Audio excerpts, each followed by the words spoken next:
दोस्तों, आज हम आपको एक ऐसी रहस्यमयी जगह के बारे में बताने जा रहे हैं जो महज एक कुंड है और इसमें नहाने से आपका टूटा हुआ हाथ भी वापस आ जाता है और इस कुंड का 3 बूंद पानी पीने से आपकी पूरी प्यास मिट जाएगी। और ये कुंड ऐसा भी संकेत देता है कि हमारी पृथ्वी पर गंभीर आपत्ति आने वाली है। तो दोस्तों, इस कुंड को भीम कुंड के नाम से जाना जाता है। यह भीम कुंड मध्य प्रदेश के छतरपुर जिले से करीब 75 किलोमीटर दूर स्थित बाजना गांव में मौजूद है। इस कुंड को देखने और इसमें नहाने के लिए बहुत से लोग दूर दूर से आते हैं। किस्सों कहानियों में बताया जाता है कि इस कुंड का संबंध महाभारत काल से भी है, जिससे इसका महत्व और बढ़ जाता है। भीम कुंड की खासियत यह है कि इसका पानी बेहद साफ और निर्मल है, जहां लाखों की संख्या में मछलियां ऊपर तैरती हुई दिखाई देती है। जब भी कोई आस्थावान व्यक्ति इस कुंड में स्नान करने के लिए आता है तो न तो मछलियां पानी के अंदर जाती है और न ही उन्हें किसी प्रकार का डर होता है, क्योंकि उस व्यक्ति से इतनी सकारात्मक ऊर्जा निकलती है। भीम कुंड की गहराई नापने के लिए कई वैज्ञानिकों ने दिन रात एक कर दिए, लेकिन आज तक कोई भी वैज्ञानिक और संस्था यह पता नहीं कर पाई कि आखिर भीम कुंड की गहराई कितनी है और आखिर कैसे एक छोटे से कुंड के अंदर समुंदर जैसी स्थितियां पैदा होती है। आखिर इस कुंड का महाभारत में क्या महत्व था, चलिए इस बारे में आपको थोड़ा बताते हैं। दरअसल ऐसा माना जाता है कि पांडव जब अज्ञातवास में रह रहे थे तब उन्होंने अपना कुछ समय भीम कुंड के आसपास गुजारा था। कहते हैं कि कई दिनों तक घूमते घूमते द्रौपदी को जब प्यास लगी तो पांडवों ने इधर उधर पानी की तलाश की, लेकिन आखिरकार जब उन्हें कहीं पर भी पानी नहीं मिला तो भीम ने अपनी गदा से एक चट्टान में जोरदार प्रहार किया और उसके नीचे से एक बड़ा सा जलाशय निकला। मगर उस जलाशय के अंदर जाने के लिए कोई रास्ता नहीं था और इसलिए अर्जुन ने अपने बाणों का प्रयोग करते हुए वहां एक रास्ता बनाया और इस तरह न सिर्फ द्रौपदी ने बल्कि 5 पांडवों ने भी अपनी प्यास बुझाई। और यह कुंड भीम द्वारा बनाया गया था, इसलिए इसे भीम कुंड कहा जाता है। भीम कुंड 40 से 80 मीटर चौड़ा है और यह कुंड देखने में बिल्कुल एक गदा के जैसा दिखाई देता है। भीम कुंड के चारों तरफ आज भी कुछ निर्माण कार्य दिखाई देते हैं, जो इस बात का प्रतीक है कि पांडवों ने भीम कुंड के अंदर लगभग 1 वर्ष तक का समय बिताया था और शायद कुछ समय के लिए यहाँ तपस्या भी की थी। ऐसा कहा जाता है कि जब भी किसी तरह की कोई प्राकृतिक आपदा जैसे बाढ़, भूकंप, सुनामी आने वाली होती है तो इस कुंड के जल का स्तर अपने आप बढ़ने लगता है और यहाँ के लोग इस संकेत को देखकर समझ जाते हैं कि जल्द ही कहीं ना कहीं प्रकृति का प्रकोप बरसने वाला है। साल 2004 में सुनामी आने से पहले भी इस कुंड में अचानक कुछ हलचल पैदा होनी शुरू हो गई थी, जब इस कुंड से पानी की लहरें 15 से 20 फीट ऊंचाई तक अचानक उछलने लगी। इसी घटना के बाद से भीम कुंड के दर्शन करने वाले लोगों की संख्या काफी बढ़ने लगी। कुछ दिनों बाद देश विदेश की मीडिया और दुनिया भर के वैज्ञानिक भी यहाँ पहुँच गए, जिसके बाद भीम कुंड पर शोध शुरू किए गए कि आखिर कैसे इस कुंड में समुद्र की तरह हलचल हो रही है।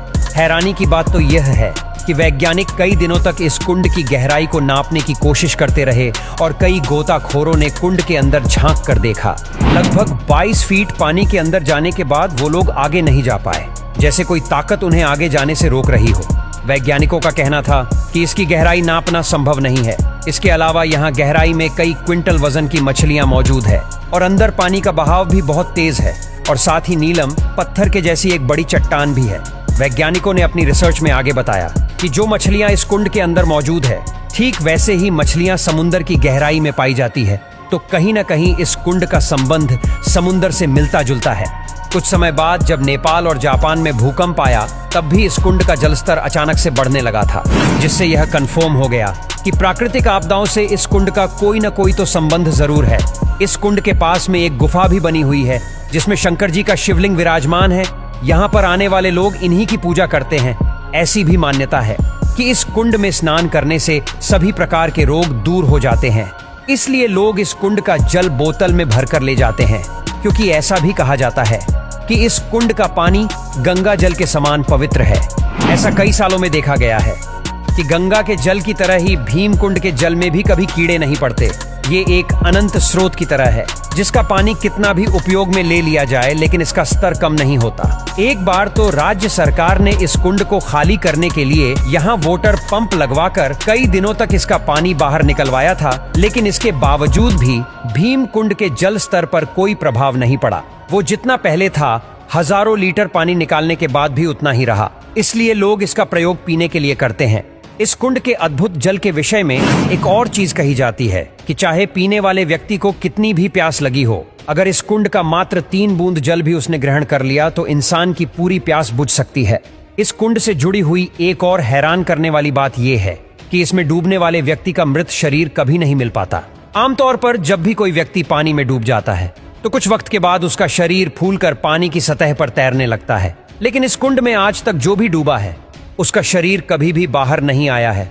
लोगों का मानना है कि ऐसा इसलिए होता है क्योंकि इस कुंड में कोई तल नहीं है और यही कारण है कि इसमें डूबने वाला व्यक्ति सदा के लिए अदृश्य हो जाता है। जैसे कि इन तस्वीरों में आप देख सकते हैं कि भीम कुंड एक गुफा के अंदर बना हुआ है और यहां तक जाने के लिए गुफा में सीढ़ियां बनी हुई है। इस कुंड के अंदर पानी में जब सूर्य की किरणें पड़ती है तब पानी में इंद्रधनुष बनते हैं और वो दृश्य बेहद मनोरम होता है। वैज्ञानिकों ने जब इस कुंड की गहराई नापने का प्रयास किया तो उन्हें कुंड के भीतर 2 बड़े कुएं जैसे मिले, जिन्हें देखकर ऐसा लग रहा था जैसे कुंड के भीतर एक और बड़ा सा कुंड है। उनका मानना है कि इनमें से एक कुएं से जल आता है और दूसरे कुएं की मदद से बाहर निकल जाता है। हालांकि इस कुंड के नजदीक मौजूद लोगों का मानना है कि कुंड का भीतरी संबंध समुद्र के साथ है, जहां से बहुत तेज लहरों के साथ पानी आता जाता रहता है। इस कुंड के पानी का स्रोत क्या है, इसकी गहराई कितनी है और वह कौन सी अदृश्य शक्ति है जो गोताखोरों को भी यहां नीचे जाने से रोकती है, ऐसे कई सवाल हैं, मगर इनका जवाब किसी के पास नहीं है। बस इतना ही नहीं, बल्कि इसी की तरह भारत में और भी काफी सारे कुंड हैं जो इससे भी कई गुना रहस्यमयी है।